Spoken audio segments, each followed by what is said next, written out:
नमस्कार दोस्तों पिछले वीडियो में मैंने आपको आपका जो है ये महारस जो है वो कंप्लीट करा दिया था। और महारस के बाद अब हमारा लगभग ये पार्ट 2 रसशास्त्र कंप्लीट हो गया। केवल हमारा विषय व मुक्ति बच गया है, उसकी भी मैं जल्दी ही वीडियो लेकर आ जाऊँगा, तो वो हमारा लगभग फिर कंप्लीट हो जाएगा। रसशास्त्र पार्ट 1 में मैं आपका मूसा जो है वो ख़त्म करवा पुट जो है मैं आपका ख़त्म करवा चुका हूँ। पुट के बाद अब हम रसशास्त्र पार्ट 1 का आज मूसा ख़त्म करेंगे, ठीक है। और इसमें मैंने जो नोट्स जो आपको अभी जो दिखाऊंगा वीडियो में, काफ़ी सारी रिसर्च करके बनाए हैं। काफ़ी अलग अलग जगहों से मैंने अलग अलग बुक से ये नोट्स बनाए हैं, ठीक है। तो ये नोट्स में तो या तो आप वीडियो के साथ साथ देखते चलिए और ये नोट्स बनाते चलिए। अदरवाइज़ अगर आपको मतलब ये नोट्स अगर मंगवाने हैं या मतलब इसका PDF चाहिए, तो आप जो मेरे व्हाट्सएप पर जो यूट्यूब पे अबाउट में मेरा नंबर दे रखा है, आप मुझे उसमें मैसेज कर देना, मैं आपको ये नोट्स प्रोवाइड कर दूँगा, ठीक है। तो चलो अब अपना स्टार्ट करते हैं, ठीक है। अपना मूसा स्टार्ट करते हैं। तो चलिए दोस्तों, फिर हम अपना मूसा स्टार्ट करते हैं, ठीक है। मूसा को जो है हम इंग्लिश में क्रूसिबल्स कहते हैं, ठीक। इसका अगर हम परिचय अगर जान लें तो रसशास्त्र में जैसे हमारे पास कुछ प्रक्रिया होती हैं, जैसे कि सत्यपातन करना है, द्रावण करना है, किसी का मारण करना है, ठीक है। तो उसमें हमें क्या करना होता है कि उसमें हम बहुत ज़्यादा तेज या बहुत तीव्र अग्नि जो है हम उसको प्रदान करते हैं, ठीक है। उसको एक जब हम तीव्र अग्नि उसे प्रदान करते हैं तो उसके लिए हम क्या करते हैं कि उसको हम एक विशेष पात्र में रखते हैं। और उसको विशेष पात्र में हम इसलिए रखते हैं ताकि साथ में जो आपकी अलग से जो नहीं होता अपद्रव्य जो होते हैं, जैसे कि अगर आप उपले जला रहे हैं तो कहीं उपलों की राख उसमें ना मिल जाए, या कोई और ऐसी मिट्टी है जो आसपास पड़ी हो तो कहीं वो ना मिल जाए। तो ऐसे कई सारे अपद्रव्य होते हैं, तो उनका कहीं मिश्रण ना हो जाए। तो और ये जो इसके लिए भी रखते हैं। और ये जो पात्र होते हैं काफ़ी ये जो तीव्र अग्नि को सहन करने के योग्य होते हैं, ठीक है। इसलिए हम जो है इस विशेष पात्र को मूसा कहते हैं। तो आओ जरा इसके परिचय में क्या लिखा है जरा वर्ड टू वर्ड इसको पढ़ लें, ठीक है। रसशास्त्र में कुछ प्रक्रियाएं जैसे सत्यपातन है, द्रावण है, मारण है आदि में तीव्र अग्नि प्रदान की जाती है। इसमें द्रव्य को एक विशेष पात्र में रखकर हम क्या करते हैं, उसको द्रव्य को एक विशेष पात्र में रखकर अग्नि प्रदान करते हैं, या उसको अग्नि प्रदान की जाती है जिससे किसी अन्य अपद्रव्यों का, ठीक है, जिससे किसी अन्य क्या है अपद्रव्यों का मिश्रण ना हो, और साथ ही साथ ये पात्र तीव्र अग्नि को सहन करने योग्य होते हैं। ऐसे विशेष पात्र को हम क्या कहते हैं, मूसा, ठीक है। अब आओ जरा इसकी निरुक्ति क्या है। इसकी निरुक्ति ये है, मूषणाति दोषान मूषयान सा मूषेति निगद्यते, ठीक है।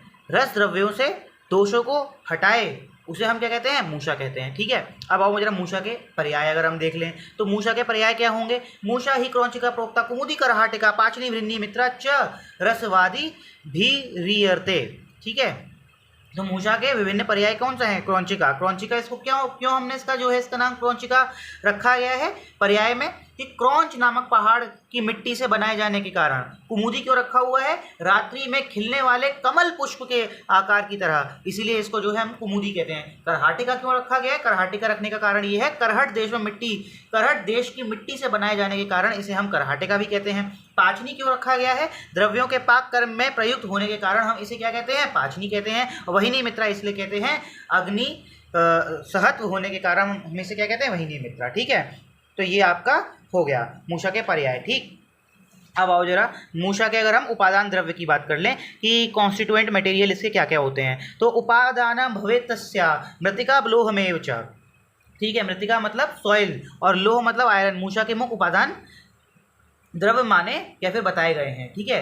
अब मूसा हेतु उपयोगी मिट्टी कि अब जो हम मूसा जिससे बनाएंगे तो कौन सी हमारे पास मिट्टी होनी चाहिए, तो उसके हमारे पास 3 पॉइंट हैं। पहला पॉइंट ये कहता है कि वो पाणुवर्णी होनी चाहिए, रक्तवर्ण की पिंड स्वरूप भेले जैसी बालुका रहित होनी चाहिए, ये आपका पहला पॉइंट हो गया। दूसरा पॉइंट है ऐसी मिट्टी तीव्र अग्नि को सहन करने वाली होनी चाहिए, और यही वाली बात हमने आपको यहाँ पर भी बताई थी कि यहाँ पर कि ये तीव्र अग्नि को देखो, यहाँ पर कहीं लिखा है तीव्र अग्नि को सहन करने वाली होनी चाहिए, और यही वाली बात यहाँ पर लिखी हुई है, तीव्र अग्नि को सहन करने वाली होनी चाहिए। फिर ऐसी मिट्टी के अभाव में वाल्मीकि मिट्टी अथवा कुम्हार की मिट्टी से मूसा निर्मित करनी चाहिए, ठीक है। तो ये आपकी इसके बारे में हो गया। अब मूसा के प्रकार, तो ये मूसा हेतु उपयोगी मिट्टी आपका हो गया। अब आ जाओ जरा मूसा के प्रकार। मूसा के प्रकार आपके 2 तरह के हो गए, घटक द्रव्य के अनुसार और आकृति के अनुसार। अब जो घटक द्रव्य के अनुसार है वो सामान्य मूसा, वज्र मूसा, गार मूसा है, और आकृति के अनुसार है आपका वृंताक मूसा, गोस्तनी मूसा, महामूसा, योग मूसा, मल्ल मूसा, पक्व मूसा, ठीक।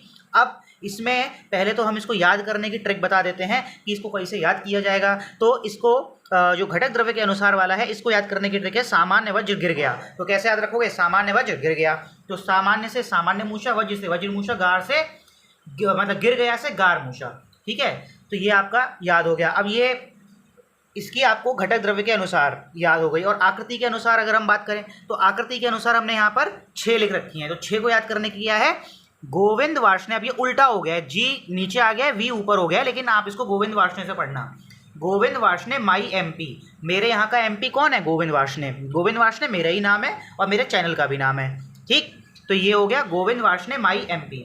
इससे जो है ये आपका ये याद हो जाता है, ठीक है। अब इसमें देखो गो से क्या है, गोविंद से क्या है, गोस्तनी मूषा। वी वार्ष्णेय से क्या है, वृंताक मूषा। गोविंद वार्ष्णेय माई, म से जो है महामूषा, वाई से आपका योग मूषा, एम से आपका मल्ल मूषा, प से आपका या पी से आपका पक्व मूषा, ठीक। ये आपके छो के छो मूषा याद हो गए। अब इसमें ध्यान रखने वाली बात ये है कि एक तो पहला पॉइंट ये आएगा कि भाई इसमें आपने इसी को क्यों कि आपने इसमें ये वाला कलर, ये वाला और ये वाला, इन चारों पर ही क्यों आपने हाईलाइट किया भाई, इस पर क्यों नहीं हाईलाइट किया और इन सब पर क्यों नहीं हाईलाइट किया। तो ये मुझे एक बताना है। और दूसरी चीज़ मुझे यहाँ पर ये क्लियर कर देना है कि हम इसको जो है घटक द्रव्य के अनुसार और आकृति के अनुसार इसका क्या मतलब है। तो देखो घटक द्रव्य के अनुसार ये है कि जो सामान्य मूषा है, वज्र मूषा है, घार मूषा है, जो जिसकी जो ट्रिक है वो है सामान्य वज्र गिर गया, इसमें घटक द्रव्य हमेशा क्या होगा, अलग ही होगा। माने जो घटक द्रव्य सामान्य मूषा का होगा वो वज्र मूषा का नहीं होगा, जो घटक द्रव्य वज्र मूषा का होगा वो गार मूषा का नहीं होगा, और जो गार मूषा का होगा वो सामान्य मूषा का नहीं होगा। इन तीनों के तीनों घटक द्रव्य इनके अलग ही होंगे, क्योंकि इनका विभाजन ही किसके लिए, किस बेसिस पर किया गया है, घटक द्रव्य के अनुसार। इनकी आकृति एक जैसी हो सकती है लेकिन घटक द्रव्य अलग अलग होंगे। और अगर हम बात करें आकृति के अनुसार, अगर हम आकृति के अनुसार बात कर रहे हैं तो जो हमारी वृंताक मूषा है, गोस्तनी मूषा है, महामूषा, योग मूषा, मल्ल मूषा, पक्व मूषा, इन सब की, इन 6 की जो है आकृति अलग होगी, लेकिन घटक द्रव्य एक हो भी सकते हैं और घटक द्रव्य एक नहीं भी हो सकते हैं।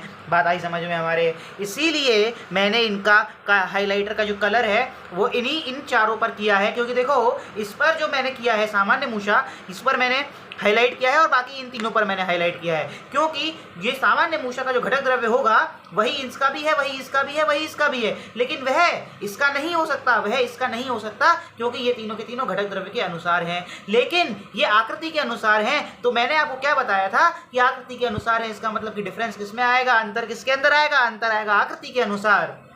और जब अंतर आपका आकृति के अनुसार आएगा, लेकिन घटक द्रव्य सेम हो सकता है, इसमें घटक द्रव्य हमेशा ही अलग होगा, लेकिन आकृति एक जैसी हो भी सकती है, नहीं भी हो सकती। और यहाँ पर आपका क्या है, यहाँ पर आपका घटक द्रव्य अलग हो भी सकता है, नहीं भी हो सकता, लेकिन आकृति अलग होनी ही है, ठीक है। तो ये हमारी यहाँ पर बात हो गई, ठीक है। अब इसका इन सब का, जिस पर मैंने जो ब्लू कलर का हाईलाइट किया हुआ है हाईलाइटर से, इन चारों का एक ही घटक द्रव्य है, बाकी सबका आपको अलग अलग याद करना पड़ेगा। इनको आपको एक ही जो है टेक्निक से हम याद करेंगे। चलिए अब इसको हम आगे बात करते हैं।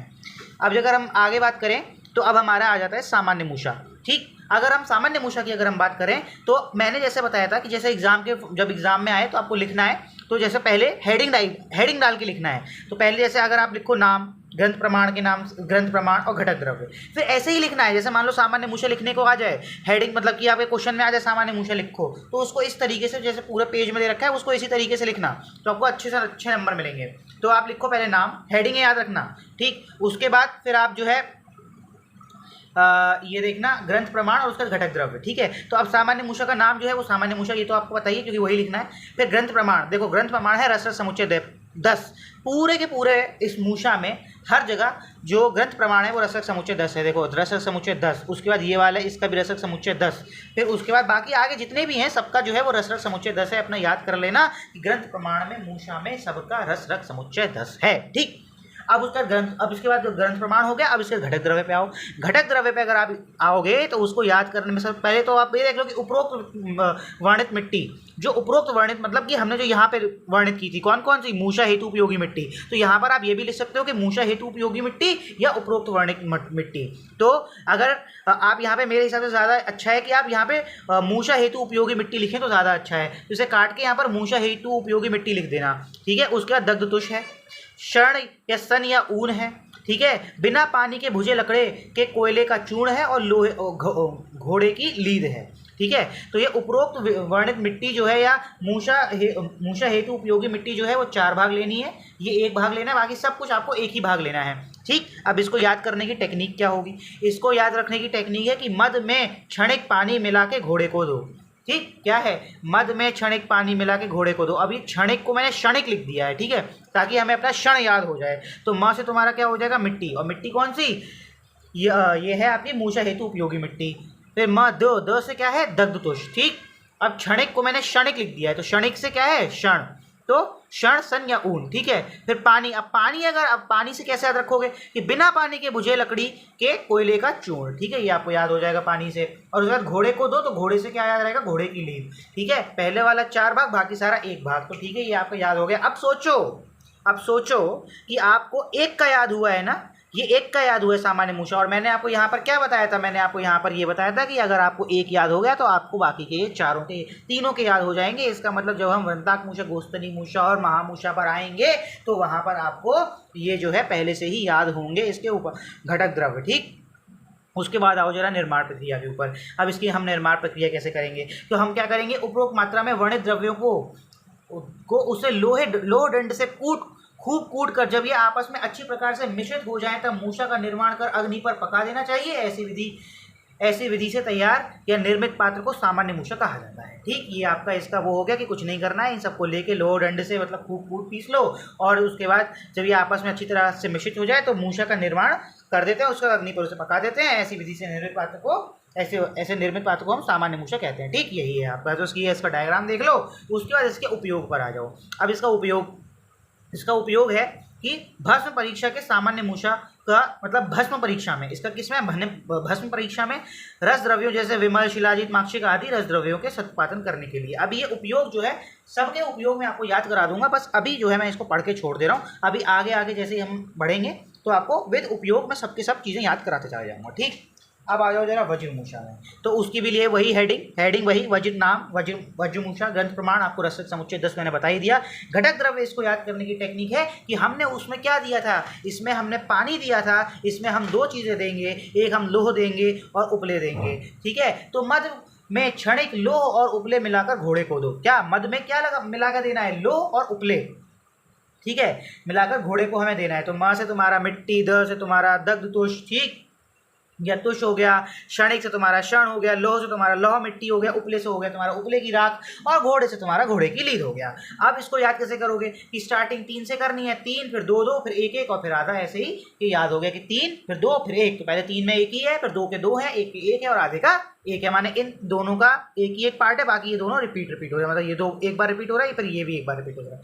ठीक है, इस हिसाब से आप याद कर लोगे। तो इसको आपको याद करने की टेक्निक हो गई कि म से आपका मिट्टी, ये मूषा निर्माण हेतु मिट्टी, फिर उसके बाद 10 से हमारा दग्धतुष हो गया, फिर घोड़े, ये जो घोड़े की लीद है तो वो यहाँ आ गया, तुष वाला तुम्हारा यहाँ आ ही गया था, उपले की मिट्टी ये है तुम्हारा, लोह मिट्टी तुम्हारा ये है।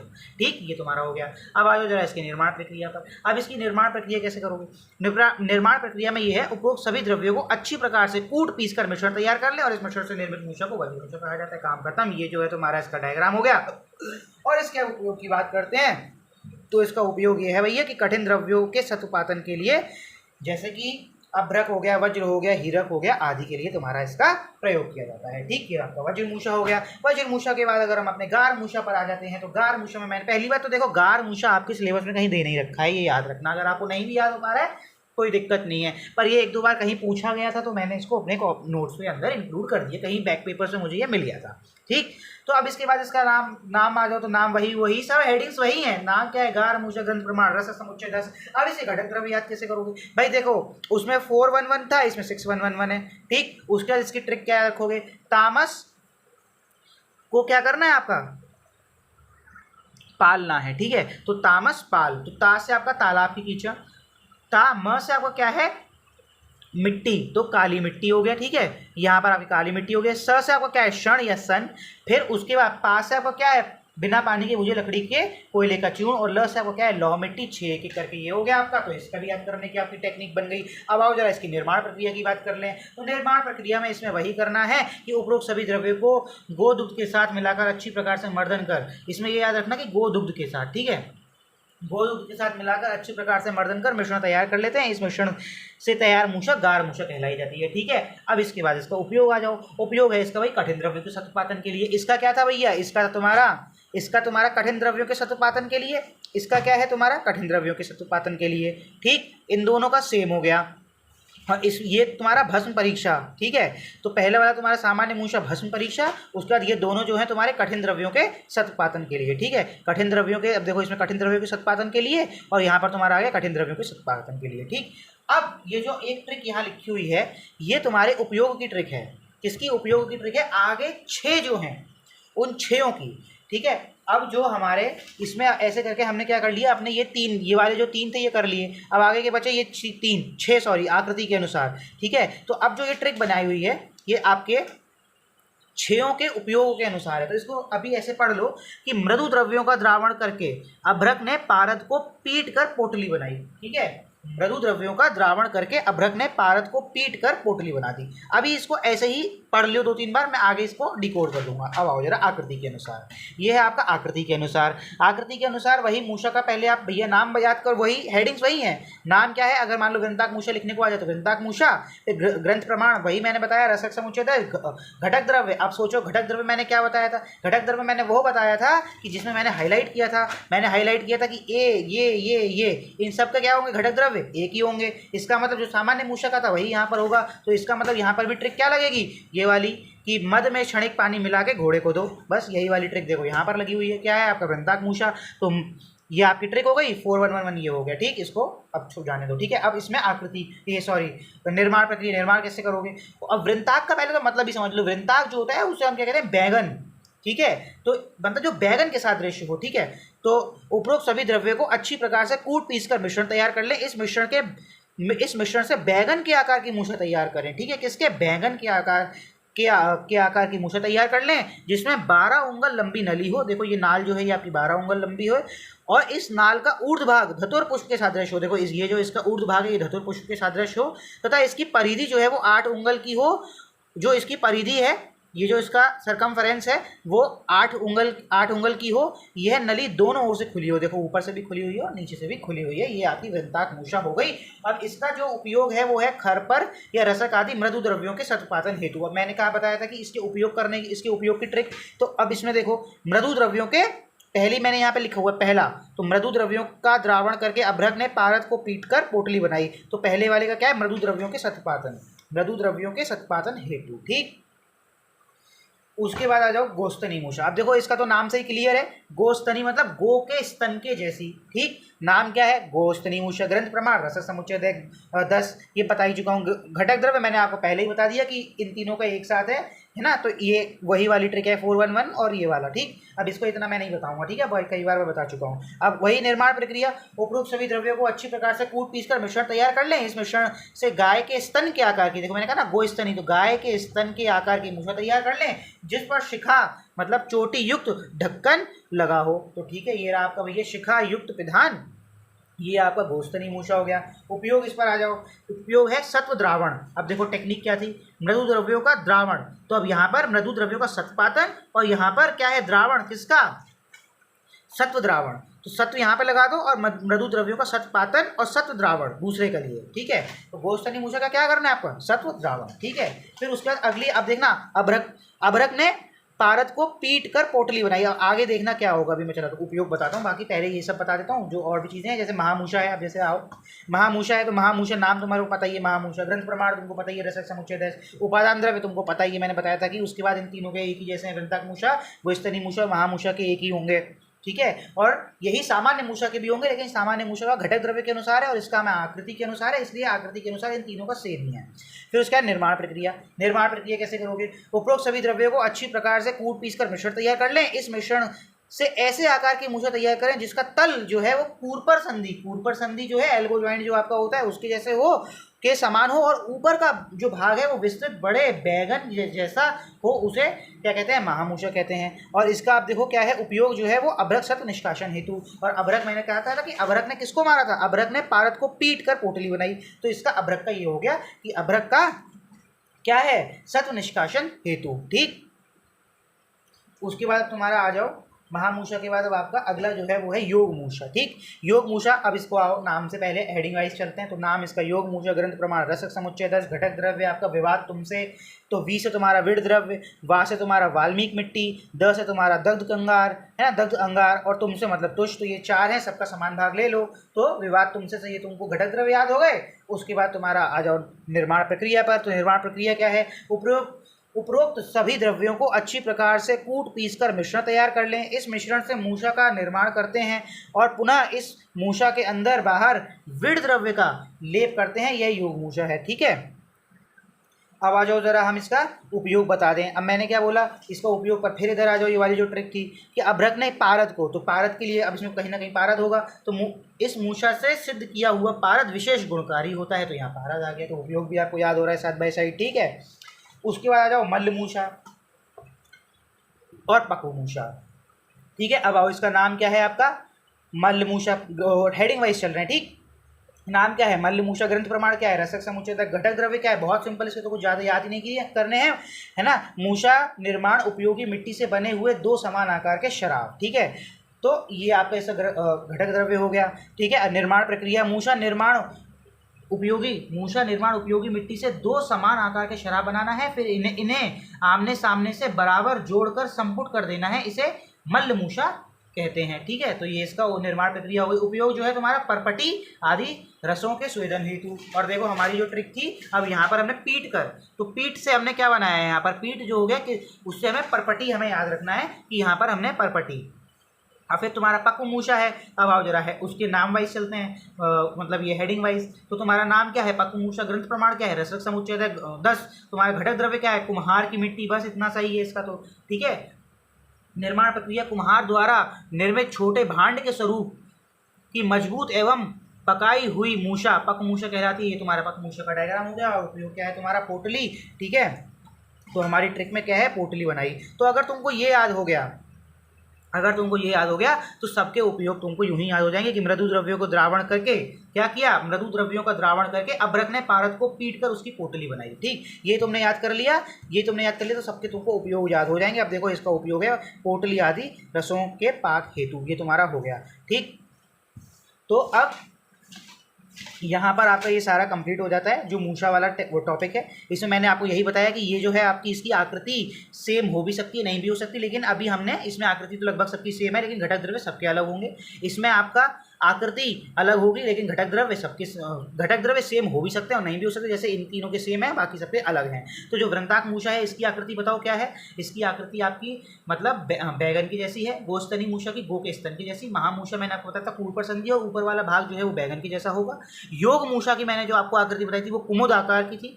मल्ल मूषा की जो है वो मैंने कहा था कि 2 शराब जो हैं वो शराब के आकार की होगी, और पक्व मूषा जो है वो आपके भांड के आकार की होगी। ठीक है, तो ये इस हिसाब से अगर आप देखो तो ये आपका लगभग सारा यहाँ पर ये कंप्लीट हो जाता है। ठीक है, अब आओ जरा हम अपना थोड़ा सा इसमें मॉडर्न देख लें। बाकी तो मुझे नहीं लगता कि अब कुछ बचा हुआ है। एक बार ट्रिक अगर देखना चाहो तो देख लो कि सामान्य वज्र गिर गया, और उसके बाद गोविंद वाश ने, ये क्या है, गोविंद वाश ने माई एमपी से आपको ये इसकी ट्रिक भी याद हो गई। बाकी इन सब की ट्रिक मैं बता चुका हूँ, और बाकी सबकी ट्रिक मैं बता चुका हूँ, कुछ छोड़ा नहीं। ठीक है, अब आओ जरा क्रूसिबल्स के बारे में जरा जान लें कि भाई क्रूसिबल्स क्या है। ठीक है, तो ये तो उसका थोड़ा सा मॉडर्न वाला पार्ट आ जाता है। तो मॉडर्न वाले पार्ट में समझाने का कुछ ज़्यादा है नहीं, मैं बस थोड़ा पढ़ देता हूँ कि मूषा is called as crucible in the terminology of laboratory. भाई लेबोरेटरी के टर्म्स में जो है मूषा को हम क्रूसिबल कहते हैं, वो मैं पहले ही बता चुका था आपको इस वीडियो के शुरू में। These are usually cup and earthen lamp shade. ये क्या होते हैं, कप और अर्धन लैम्प शेड के होते हैं। These are made up of silica, ये सिलिका के है ना, ceramic, clay, graphite etcetera, in which melting of substances at high temperature can be perform. मतलब कि बहुत ज़्यादा हाई टेम्परेचर पर हम जो है सब्सटेंसेस को मतलब वो कर सकते हैं, गर्म कर सकते हैं। ठीक है, for melting metals in large industries, है ना, बड़ी बड़ी जो इंडस्ट्रीज होती हैं उसमें जो है मेल्टिंग के लिए ग्रेफाइट मूषा इज़ यूज्ड, है ना, ग्रेफाइट मूषा का इस्तेमाल किया जाता है। This bears intense heat for the experiments of Rashas, the appropriate choice can be made from the considerations slash nature of the substances, its quality और कन्वीनियंस। ठीक है, तो जो रसशास्त्र में हम जो इस्तेमाल करते हैं वो उससे हम अप्रोप्रिएट चॉइस है ना कि उसकी भाई क्या है, उसकी क्वालिटी क्या है, उस हिसाब से वो सब का और अपनी कन्वीनियंस के हिसाब से हम उसको चूज कर सकते हैं। ठीक है, the crucibles are use in melting of substances है ना, केमिकल एनालिसिस के लिए और रिसर्च पर्पस के लिए। ठीक है, हम इसको यूज़ करते हैं, जैसे एश वैल्यू हो गया, लॉस ऑफ इग्निशन हो गया, ये सब। ठीक है, अब उसके टाइप्स होते हैं, वो 3 टाइप के होते हैं, उसको आप कैसे याद रखोगे, GPS से। तो G, P और S। तो G से आपका क्या होगा, ग्रेफाइट मूशा। P से आपका क्या हो गया, ये वाला प्लेटिनियम जो है क्रूसिबल, और S से क्या हो गया आपका, सिलिका हो गया। ठीक है, अब जो सिलिका जो जो GPS से आपको याद हो जाएगा। ठीक है, तो ये आपको ग्रेफाइट, फिर प्लेटिनम और सिलिका। अब सिलिका वाला मैं एक बार पढ़ देता हूँ। दिस, अब देखो ये सिलिका क्रूसिबल है, इसका सिलिका से ही बनी होगी, तो this crucible are made up of pure silica. बस silica allow quick heating and cooling. ये जो है क्विक हीटिंग करता है, कूलिंग करता है, क्योंकि इसका जो लो कोफिशिएंट ऑफ थर्मल एक्सपेंशन, क्योंकि इसका जो कोफिशिएंट ऑफ थर्मल एक्सपेंशन होता है वो कम होता है। This crucibles can tolerate high temperature range. ठीक, ये आपका ये हो गया। अब आओ जरा ग्रेफाइट क्रूसिबल पे। This crucibles are made up of graphite. भाई ग्रेफाइट है तो ग्रेफाइट से ही बने होंगे। Graphite is a form of carbon and carbon has the highest boiling point among all the non metals. ठीक है, जो graphite is a form of carbon ही होता है, ये तो पढ़ाई था हमने केमिस्ट्री में। And carbon has the highest boiling point amongst all non metals. ठीक है, this type of crucibles can be used for very high temperature, more than 1500 degree Celsius. ठीक है, these are available in the market in the different sizes depending on the numbers. ठीक, उसका ज़्यादा तुम्हारा platinum क्रूसिबल्स। ठीक है, ये तो मैं जस्ट पढ़ रहा हूँ क्योंकि इसमें समझने वाला कुछ है ही नहीं। These crucibles are made up of platinum and also are in different sizes. ये जो है प्लेटिनम का बना होता है, प्लेटिनम क्रूसिबल प्लेटिनम से बना होगा, और जो है अलग अलग डिफरेंट साइजेस में जो है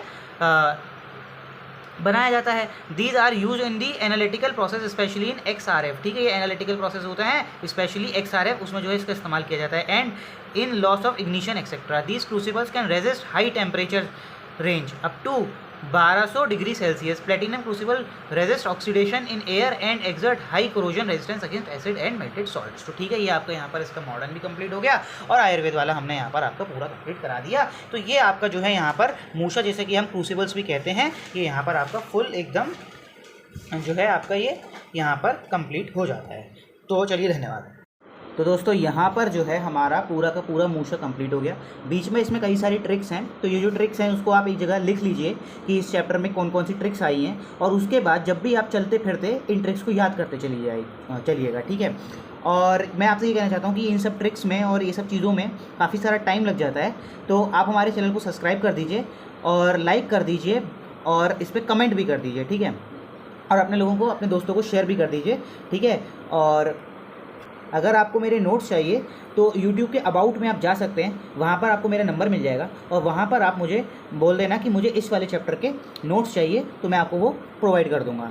चलिए, धन्यवाद।